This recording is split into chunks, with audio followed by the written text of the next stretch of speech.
Buenas, ¿cómo les va? Bueno, otra jornada de movilizados, otro programa de movilizados con tres dirigentes muy importantes. Uno, Daniel Jofra, secretario general de la Federación de Trabajadores Aceiteros, alguien que está hoy entre los principales dirigentes gremiales, trabajando muy fuertemente con un sector del gremialismo, en donde se está posicionando de cara a reclamar un salario mínimo vital y móvil como corresponde. Vamos a hablar con Daniel de este y otros temas, principalmente también qué está pasando en CGT. Él tiene una mirada muy crítica sobre la central obrera. Vamos a dialogar sobre esto. Raúl Vázquez, titular de la Asociación de Despachantes de Aduana, un gremio muy castigado, uno de los primeros gremios castigados por el gobierno de Javier Milei, con algún análisis también muy profundo sobre qué pasa en el sector, teniendo en cuenta que denuncian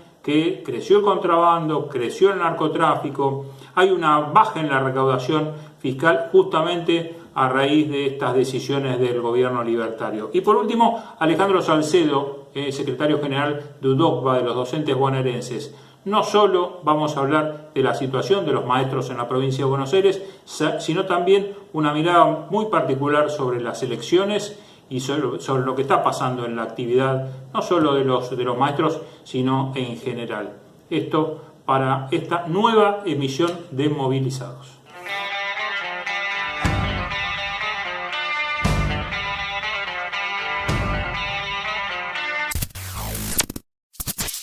Sindicato de Obreros de Maestranza de la República Argentina. 75 años de sólida representatividad para el trabajador de maestranza. Compañero Oscar Guillermo Rojas, secretario general.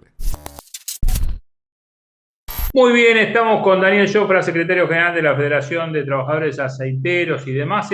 ¿Cómo andamos, Dani? Bien, Ale, bien. Por suerte, bien. Gracias por llamar. Bueno, bien en lo personal, pero cuando vamos a la general, mamita, ¿no? ¿Cómo está la cosa? Sí, eh, yo siempre digo que es muy difícil ser feliz. Sería un estado de boludez, ¿no? El ser feliz y no entender lo que está pasando alrededor.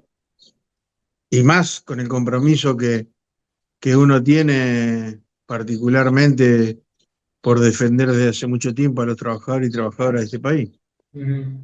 Eh, a ver, más allá de la situación que todos conocemos, ustedes se reunieron con otras organizaciones gremiales y están armando lo que podría ser una especie de frente de cara a lo que está viniendo, a lo que ya está instalado, digo, del otro lado, ¿no? Del lado del gobierno. Están ustedes, está la gente de ATE, está la gente del CIPREVA, algunas otras organizaciones gremiales. Desde ahí, ¿ustedes ven un objetivo, un movimiento para enfrentar este modelo? No, este encuentro particularmente no fue, es el motivo, obviamente que uno siempre anhela algo que los trabajadores vienen pidiendo, que es la unidad de las organizaciones para que haya un grupo de dirigentes que represente sus reclamos, que es lo que no hace la CGT, en este caso a la cual pertenece nuestra organización. La semana pasada hicimos un encuentro con los compañeros de la UON, con los compañeros de ATE, la UON Nacional, de ATE Nacional, de la FASPREM, bueno, obviamente aceiteros y desmotadores, a los cuales represento, y creo que salió algo bueno, siempre salen algo bueno, siempre sale bueno lo que uno lo hace con la conciencia de clase que deberíamos tener los dirigentes sindicales a la hora de defender a los trabajadores y trabajadoras, y que obviamente, ¿no? Que tenemos un objetivo en particular y una herramienta la cual esas organizaciones saben utilizar. Yo a veces digo, no llamamos a otra porque si vos llamás a todos los que tienen problemas en este país no te alcanza una mesa de 15 kilómetros.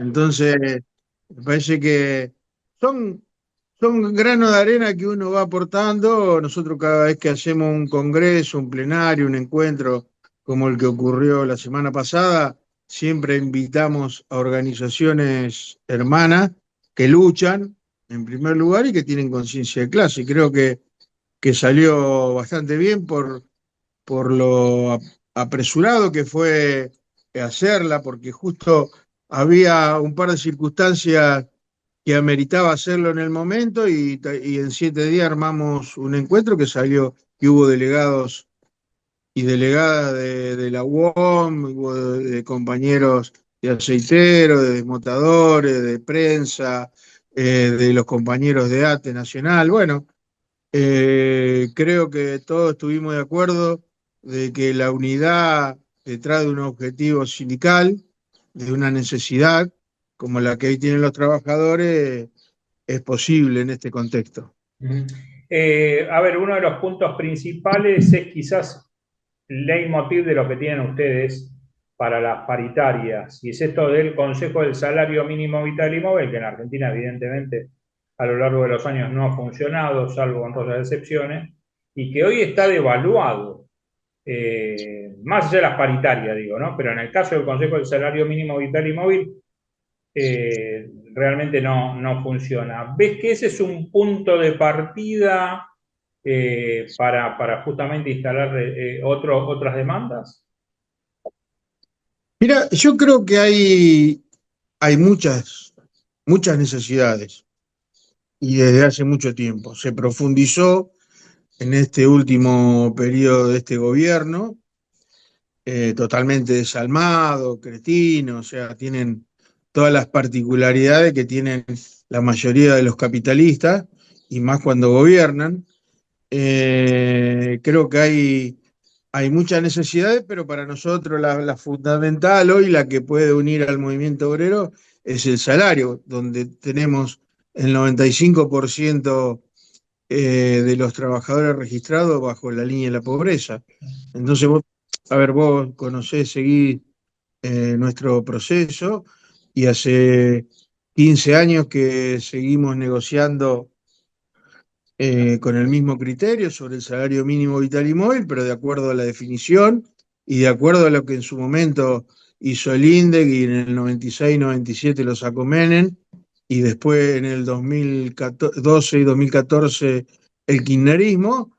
Si nosotros hacemos una proyección, y eso es lo que da el salario hoy, un valor que te alcance para todos los trabajadores, un punto de partida, para que a vos te garanticen alimentación adecuada, vivienda digna, salud, educación, esparcimiento, vestimenta, transporte, previsión y vacaciones. Cada una de esas necesidades tiene un valor. Bueno, nosotros lo venimos luchando hace mucho tiempo. Estas organizaciones que han estado ahí también empezaron a hablar para reclamar lo mismo, porque es algo donde nos tenemos que poner de acuerdo, y creo que no es algo de aceiteros, sino que es lo que necesitan todos los trabajadores para poder vivir dignamente. Ujú. A ver, muy entendible lo que explicas, pero mientras vos lo estabas desarrollando, yo me quería correr de los gobiernos de turno. Está bien, cada gobierno te impone o baja con un modelo, ¿no? Y son diametralmente opuestos a lo que hemos visto a lo largo de estos años. Pero ¿hay suficiente en el empresariado, suficiente capacidad, digo, para, para discutir estos temas? Porque viste que siempre que se habla con el empresariado, las cuestiones pasan por el costo laboral, por la indemnización y otras cuestiones. Pero nos podríamos sentar con un empresariado adulto que no vaya nada más que por estas demandas que te planteo yo. No, yo creo que hay que forzarlo eso. Yo creo que te conté mi historia particular. Sí, Entré sí, en el sí, año obvio. 92 en Dreyfus, una empresa multinacional que sobrevivió varias guerras mundiales.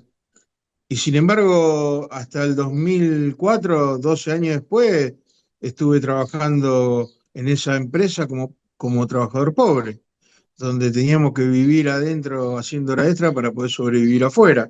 Creo Claro. que es el caso de la gran mayoría de los trabajadores hoy en Argentina. Y no hay un empresario como en su momento decía Fernández, de que había que humanizar el capital, que piense que vos podés mandar a tu hijo a la facultad, de que quieran que vos salgas de vacaciones, de que vos tengas una casa, una vivienda digna, de que vos puedas tener un auto. Bueno, todo lo que establece la ley de contrato de trabajo y el 14 bis de la Constitución. Entonces, eso hay que forzarlo, hay que salir a pelear y nosotros salimos a pelear, no es que vino la empresa un día y dijo, bueno, mirá, ustedes los trabajadores, yo sé que están padeciendo, tomen, acá tienen. Eso no va a ocurrir. Puede llegar a ocurrir, puede saltar algún empresario, pero no conozco. Es decir, a ver, los salarios no los fija el mercado, sino que nosotros consideramos que los fijan las necesidades. Obviamente que un salario acorde a las necesidades, que hoy está en 2.200.000, 2.300.000 pesos, no lo van a querer pagar porque eso implica que ganen menos. Bueno, eso es lo que hay que pelear, hay que tratar de ganar esa batalla cultural en la cual el trabajador tiene que entender de que no puede ser pobre trabajando. Eh, el diagnóstico de lo que pasa con el gobierno lo tenemos. El movimiento obrero, concretamente la CGT, están entrando en un proceso electoral. ¿Cómo ves eso? Si ustedes van a participar, ¿crees que es necesario un cambio urgente en la conducción de la CGT? Sí, a ver, el cambio hace mucho tiempo yo por lo menos lo vengo reclamando.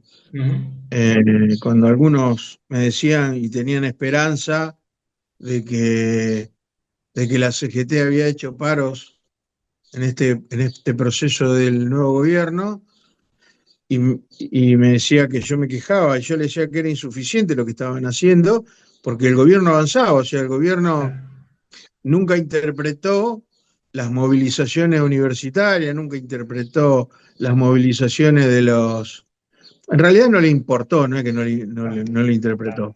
Eh, Ni siquiera el reclamo de los dirigentes sindicales, que fueron escasos porque cuando se trató la ley base, muy pocos gremios intentaron parar o se movilizaron. Entonces, este es un gobierno, a diferencia de otros democráticos, que cuando se le hacía paro, por ahí replanteaba la situación, al contrario, redoblan la apuesta, porque incluso lo han demostrado en las últimas elecciones donde perdieron catastróficamente en la provincia de Buenos Aires, o sea, van a seguir con el mismo sistema porque ellos vinieron a cumplir un objetivo y el objetivo es tratar de llevar más riqueza a los ricos, ¿no? Si no hay una distribución de la riqueza, ni le importa la educación, no le importa la salud, no le importa los jubilados y menos le importan los trabajadores.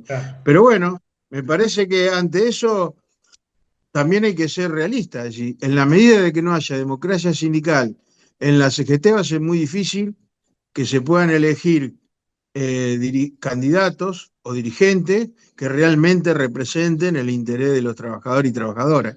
Es decir, si se siguen resolviendo. La última reunión que han tenido a mí no me invitaron. Calculo que es lógico que no me inviten porque yo nunca pensé igual que ellos. Pero bueno, hay otros dirigentes sindicales que piensan igual que yo y tienen que levantar la voz. Si están en ese espacio, hay que levantar la voz. No se pueden quedar como que no hay motivo para ir a una huelga. Un día de huelga, como hace la CGT de vez en cuando, le da la razón a aquellos que dicen que con un día de paro no se consigue nada, con un día de paro. Si hay un plan de lucha, la cosa cambia. Vos decís medidas que sean sistemáticas. Si vos parás por una vez, es nada más que simbólico o porque alguien te lo pide o porque la sociedad te lo reclama. Digo, por presión, a ver, yo nunca tuve la responsabilidad de estar conduciendo la CGT. Pero sé lo que es negociar con empresarios. Este es un gobierno de empresarios. Entonces, ¿cómo actuamos nosotros? Si nosotros ante la gestión, no un día de gestión, sino varios días de gestión que hacemos nosotros, no hay respuesta y consideramos de que hay un entorpecimiento hacia las negociaciones, vamos a una huelga. Y si la huelga no da resultado, vamos a otra. Y así, pero no. Porque a ver, hay que entender una cosa. Los tiempos de los políticos, los tiempos de los sindicalistas no son los mismos tiempos de los obreros y Claro, obreras de este país. Ellos tienen una necesidad que hay que cumplimentarla hoy. No la podemos decir, bueno, vemos el año que viene qué pasa, porque mientras los dirigentes sindicales están en una zona de confort, hay trabajadores que no llegan a fin de mes. No es que no llegan a fin de mes. No pueden cumplir con las necesidades que claro, establece la ley de contrato de trabajo y el 14 de la Constitución. claro. Bien, Dani, te agradecemos muchísimo la charla con Movilizados, te mandamos un abrazo enorme. Dale, dale, un abrazo grande, gracias por Abrazo tenerme enorme. siempre presente.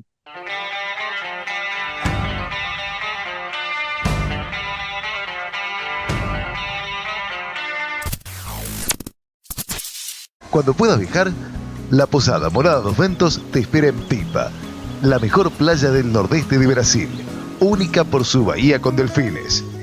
12 exclusivos departamentos estilo bungalows totalmente equipados sobre una pequeña colina con suave brisa constante en un predio de 5.000 metros cuadrados. Antes o después de la playa, descansa escuchando el canto de las aves en nuestras 3 piscinas circulares. www.moradadosventos.com. Morada Dos Ventos, Pipa. El primer lugar cuando puedas viajar.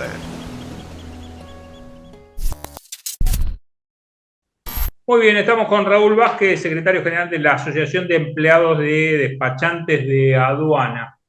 Un sector donde Milei se la agarró de entrada con ustedes, ¿no? Raúl, ¿cómo andás? ¿Qué tal? Buenas tardes, ¿cómo andás, Alejandro? Bien.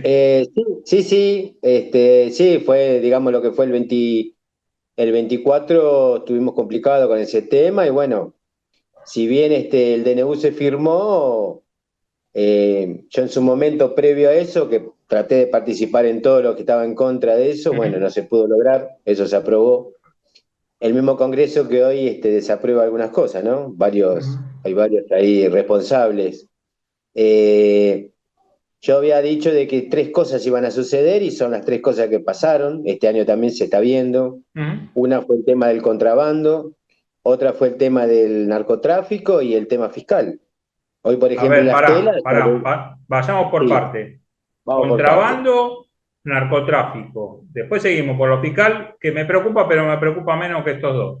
Contrabando, porque hay más contrabando y menos control. Es menos control, claro, porque también a la aduana la desarticularon, entonces hay Sí, menos control.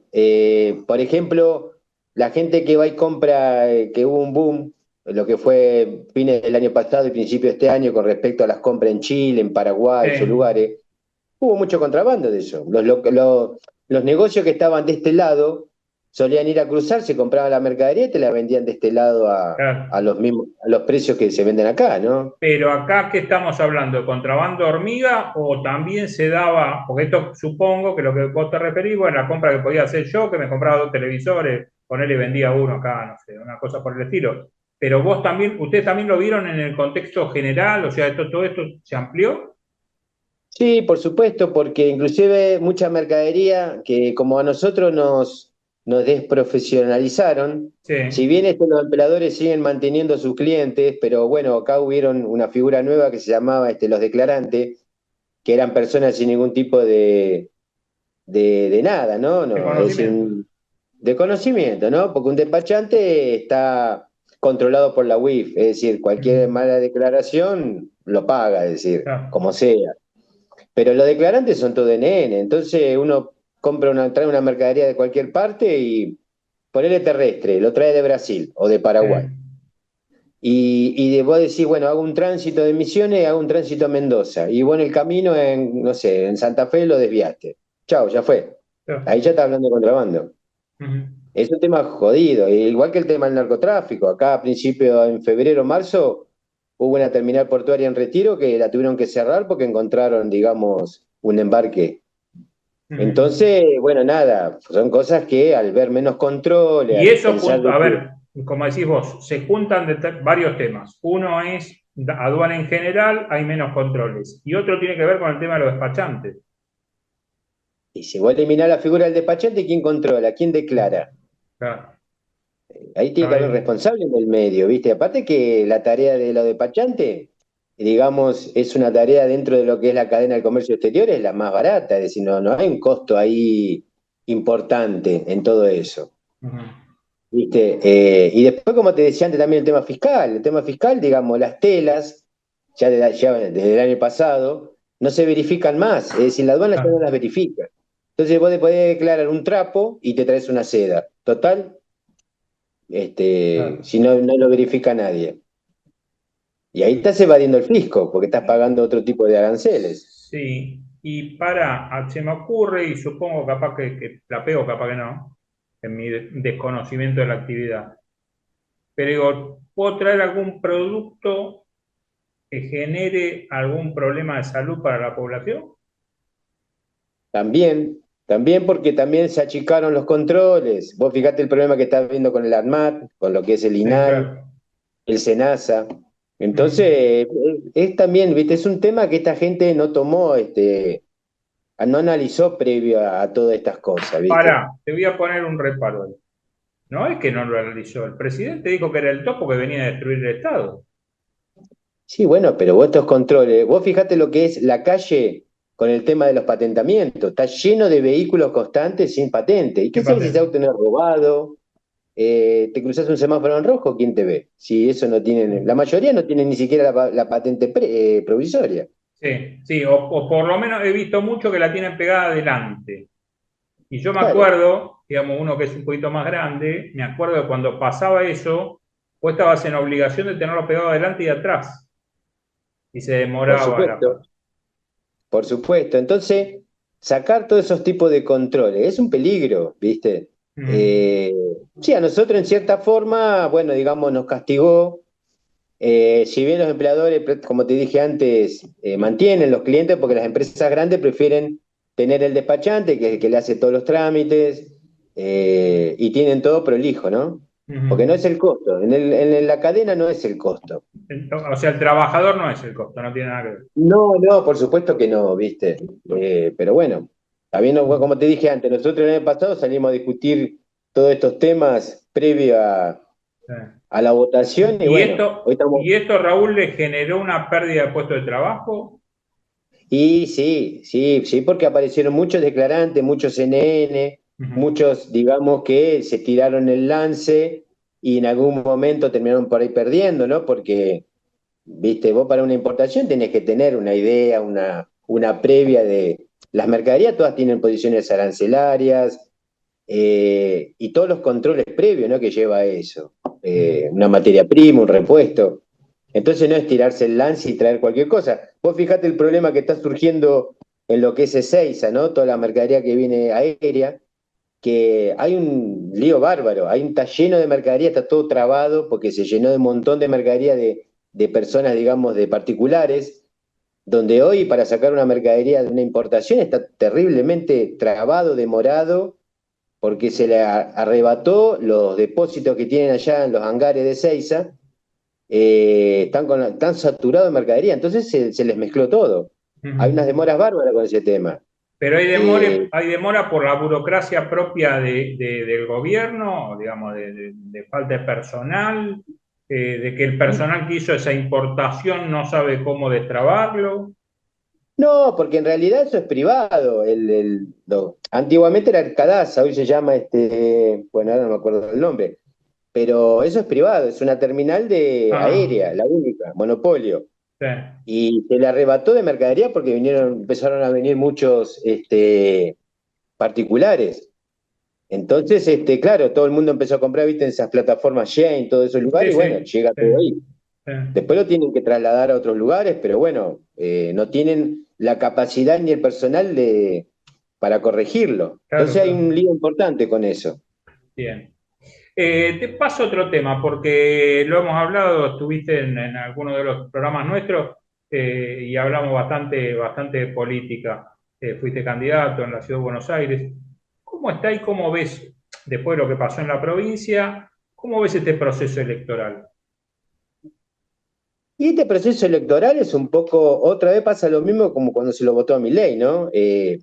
Acá la gente que votó en Buenos Aires, digamos, que, vos sabés, yo estoy en el Partido de Principio y Valores, Y fue algo que lo pensó en su momento Moreno, Guillermo Moreno, con respecto a peronismo o, digamos, Milei.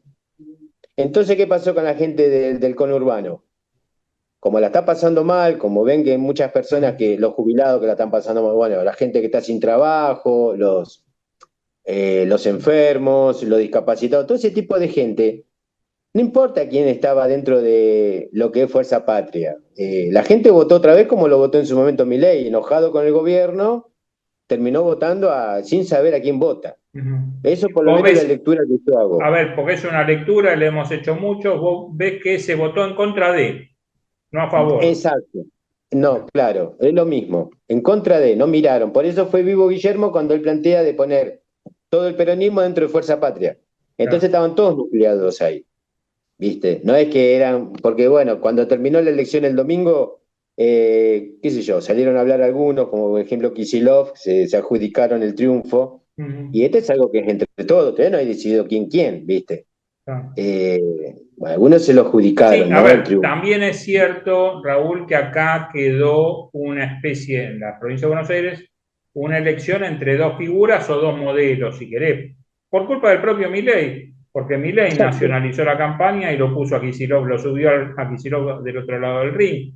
Digo, acá hay también una impericia del presidente en una lectura mala de cómo venía la cosa.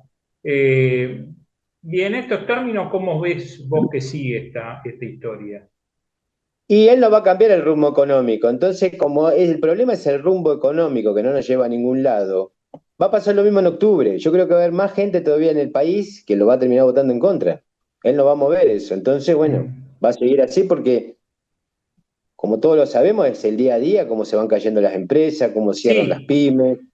esto te lo pregunto porque hasta inclusive después de la elección de la provincia de Buenos Aires, muchos analistas, consultores decían, bueno, pero ojo porque la nacional todavía Milei tiene chance y está firme. Vos ves que a medida que pasan los días esto es peor, esto se deteriora. Esto se empeora, vos fíjate que el dólar sigue subiendo poco, poco, lo que sea, ya pegó el cimbronazo después de ese domingo y sigue aumentando.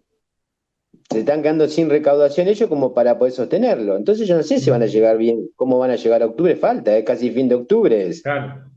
El modelo no mejora, no Vos mejora porque, hiciste, vos hiciste mención también a lo fiscal, a la falta de recaudación. Tiene que ver, más allá de que estamos en un modelo recesivo, pero también hicieron mal las cosas para recaudar menos, porque, a ver, así como se quejan ustedes, se queja la gente de la aduana, el personal de la aduana, el personal de hoy Arcaex, AFIP, digamos, hay un conjunto ahí de ustedes que la ven esa, que coinciden en que además el Estado recauda menos por impericia del gobierno. claro, y si vos lo que es la rueda entre el capital y el trabajo está rota. No, no hay consumo, la gente lo que antes podía ahorrar como para darse un gustito, hoy ya está, hoy No utiliza tiene la tarjeta de crédito para comprar la comida y a la ver, comida. están endeudado todo el mundo. El que tiene un trabajo, el que tiene que hacer delivery, tiene que sumar otro tipo. A nosotros nos pasa con la gente nuestra, digamos los afiliados nuestros, tienen que buscar otro trabajo, están usando las aplicaciones, ¿viste? Porque no les alcanza. No tiene. Entonces, lo que vos antes, como te decía, te dabas un gusto, hoy ya no tenés esa posibilidad. Estamos hablando de la general, ¿no? Hay gente que se puede dar algunos gustos, y qué sé Estamos, sí, yo, a que ver, es otra cuestión esa, sí, sí, pero estamos hablando del laburante común. del laburante común, ¿viste? Y Del entonces, laburante hablamos del laburante común registrado, no estamos hablando del 60% que es el que no está registrado. no, ese está rebuscándosela como puede, según el rubro, el oficio también, ¿viste? Pero bueno. Está difícil y esto no cambia en el rumbo, esto no mejora, las industrias están pidiendo un tipo de ayuda porque está bien, ahora les tocó a todos, es decir, el campo, el industrial, las pymes, están todos en la misma, ¿viste? Entonces, digamos, si no tenés si no hay un capital y un trabajo en el medio, digamos, ¿cómo haces? Si no hay consumo, no tienen recaudación, ¿hasta dónde van a llegar? Sí. Salvo que otra vez el Fondo Monetario, que no lo veo a esta altura del partido, les tira alguna soga. Raúl, Es que te ya le apretó agradezco, demasiado. sí, te agradezco muchísimo el contacto, como siempre, te mandamos un abrazo grande. Bueno, muchísimas gracias, Alejandro. Nos Por estamos favor, viendo. Gracias. abrazo enorme.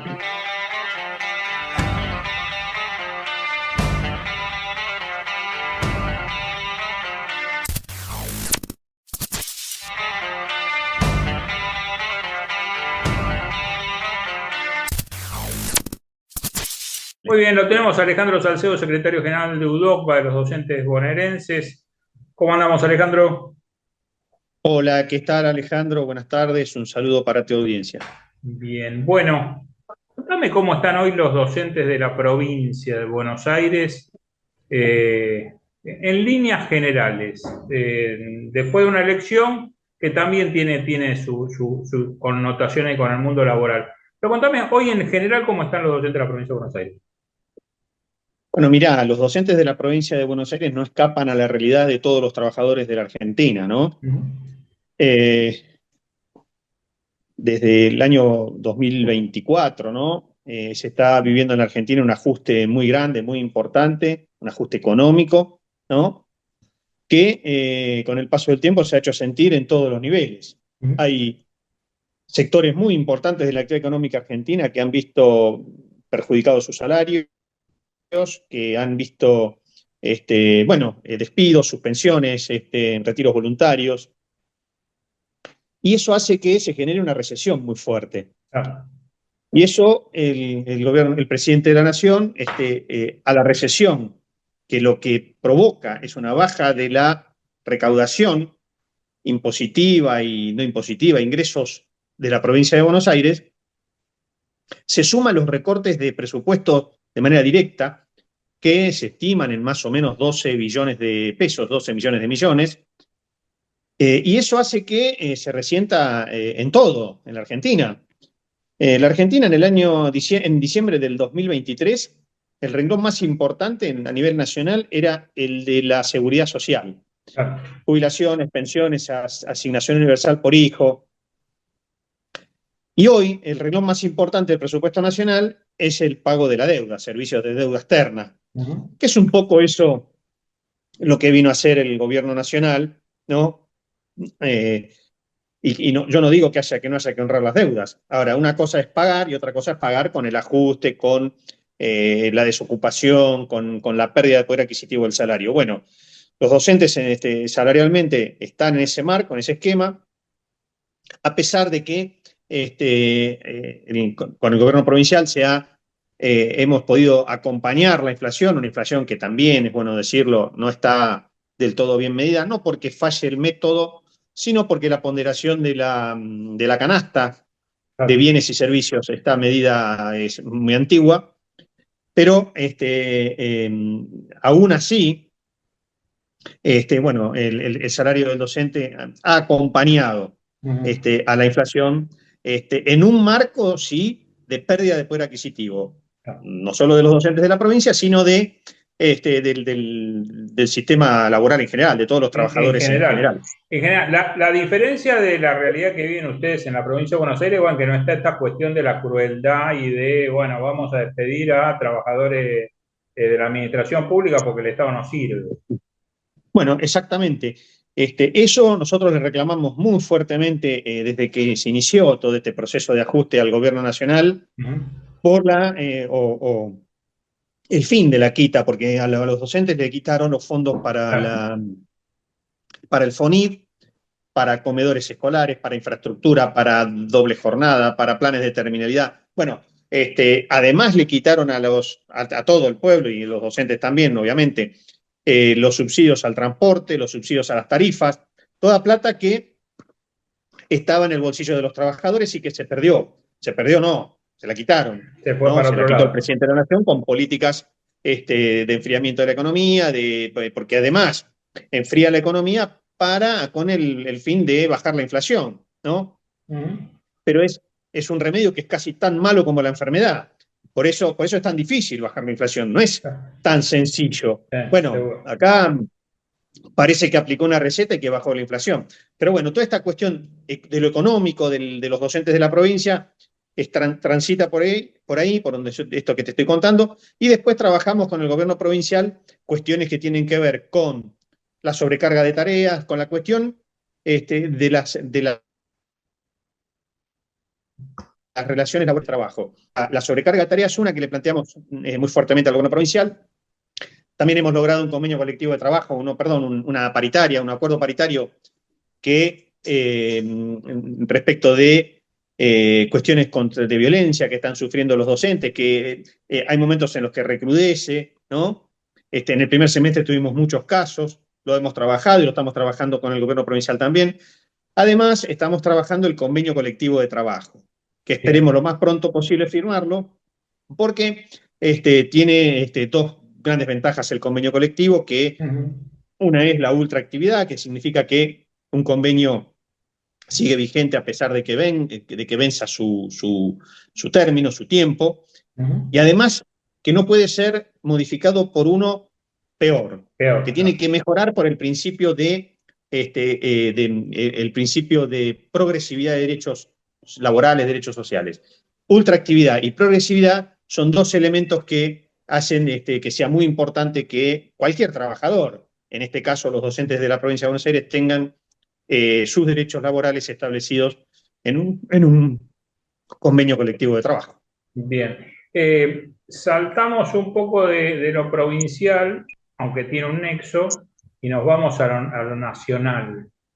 El gobierno insiste, veta la ley de financiamiento de las universidades, va a insistir con algunas otras medidas similares.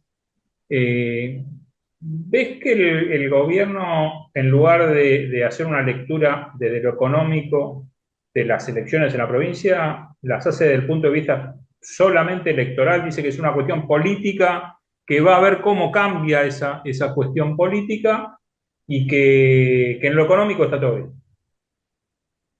Bueno, yo creo que hay un dogmatismo muy fuerte, no solo en lo económico, sino en un montón de otras áreas en el gobierno nacional, pero fundamentalmente en lo económico.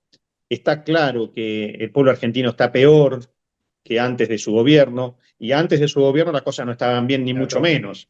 El anterior gobierno nacional de Alberto Fernández tristemente inauguró una etapa en Argentina en que un trabajador registrado en relación de dependencia con todos sus derechos laborales no llegaba a la canasta de pobreza, ¿no?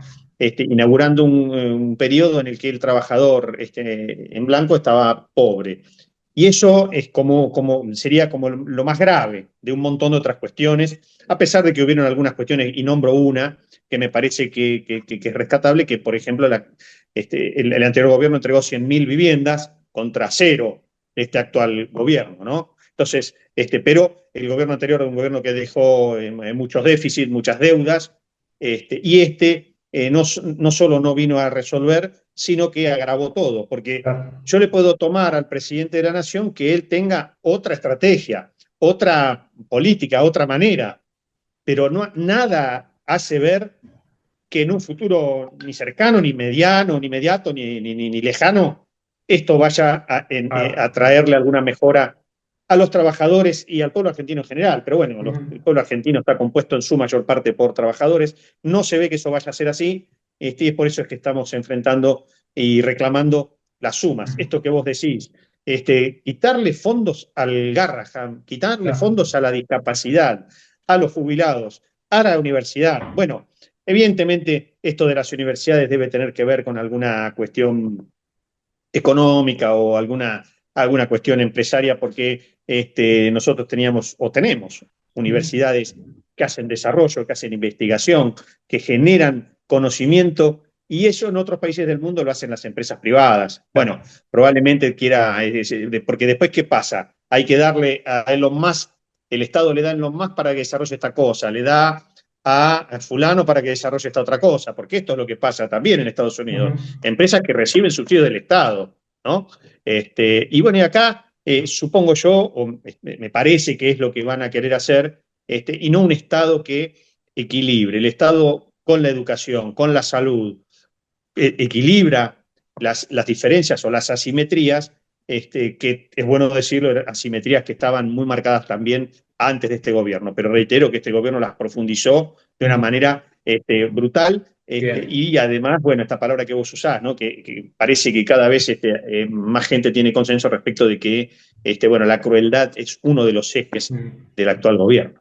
Me interesa tomar algo que dijiste, el gobierno de Fernández profundizó crisis, generó que miles de trabajadores, millones de trabajadores no lleguen a fin de mes. Ahora, me gustaría que lo veas o que me hagas el análisis desde el punto de vista del electorado, porque a partir del gobierno de Cristina Fernández, del último, lo de Macri fue muy malo, lo de Alberto fue malo, y lo de esto es Sí. aún peor. Digo, Exacto.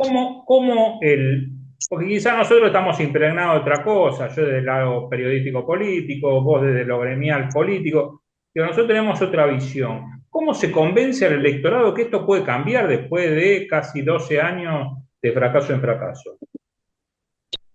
Bueno, me parece que lo que tiene que haber es un liderazgo que le dé al pueblo, que le dé a los votantes, ¿no? A los ciudadanos, al pueblo, expectativas de que esto va a mejorar. En este marco de mucha crisis, ¿no? Pero, no sé, digo, ¿cuál es el rol que va a tener en el futuro el trabajo? ¿Va a ser un eje que ordene la vida en sociedad? Por ejemplo, ¿qué pasa con la inseguridad que sufren los trabajadores? ¿No? Hablando de políticas nacionales. Sí, sí. Los trabajadores sufren la inseguridad. Entonces, me parece que la oposición al gobierno nacional debe hablar de esto. La inseguridad no la sufren otros sectores, sino los trabajadores. Y desde ahí es desde donde hay que encarar la cosa. Hay que hablarle a los trabajadores en su carácter de trabajadores y hablando de los problemas que tienen, diciendo la verdad, aunque sea cruda, aunque sea difícil, aunque haya que hacer autocrítica, pero hay que decirle la verdad y decirle, la situación es esta y se saldrá de tal o cual manera. Es verdad que cuando uno habla tiene que tener autoridad moral, autoridad política, ¿no? Pero bueno, esa autoridad también hay que construirla a la par del liderazgo y generar condiciones para el voto. Bueno, es bastante difícil analizar este voto porque es un voto que a lo mejor en algún caso votó a Milei, después votó a otro sector, ¿no? Está bastante más volátil o más disperso el voto, pero lo que está claro es que el pueblo argentino, en este caso la provincia de Buenos Aires, pero no solo la provincia, porque votaron otras provincias también, bueno, no quieren esto, no quieren esta crueldad, esta cosa de pegarle a los jubilados, de quitarle los fondos a los discapacitados, al Garrahan, bueno, distintas cosas que eso pareciera como que está ya encontrando un consenso de que no se quiere. Ahora, nosotros digo, el espacio del campo nacional y popular, o más precisamente, me parece a mí, el peronismo, la oposición más importante al gobierno nacional, debe hablar ratificando que todas estas cosas las va a cuidar, pero después también qué pasa con el trabajador en la Argentina. Claro. ¿Qué pasa con el trabajador que no tiene derechos, con el trabajador en negro? ¿Qué pasa con el trabajador de plataformas que tampoco tiene ningún tipo de derechos? ¿Cómo son las nuevas formas del trabajo en el futuro? ¿Cómo va a impactar la tecnología? Bueno, todas estas cosas son de las cuales se tienen que hablar para volver a generar condiciones para que se voten proyectos políticos que le den soluciones al pueblo argentino, ¿no? Y no hablar a medias o no perder ese contacto que los liderazgos han tenido siempre con el pueblo argentino y que eso no se puede perder. Bueno, la oligarquía, ¿no? A través de determinados dispositivos mediáticos y de otros órdenes, tratan de generar este corte con la red que había en una época y que, bueno, esperemos recuperar, pero fundamentalmente me parece, tienen que haber liderazgos políticos lo más fuerte posible y tiene que haber un anclaje de lo que se dice con los temas que son preocupación de los bonaerenses, de los argentinos, del pueblo. Bien. Alejandro, te agradecemos muchísimo la charla con Movilizados, un abrazo enorme y seguiremos en contacto. Gracias a ustedes y a disposición. Abrazo grande.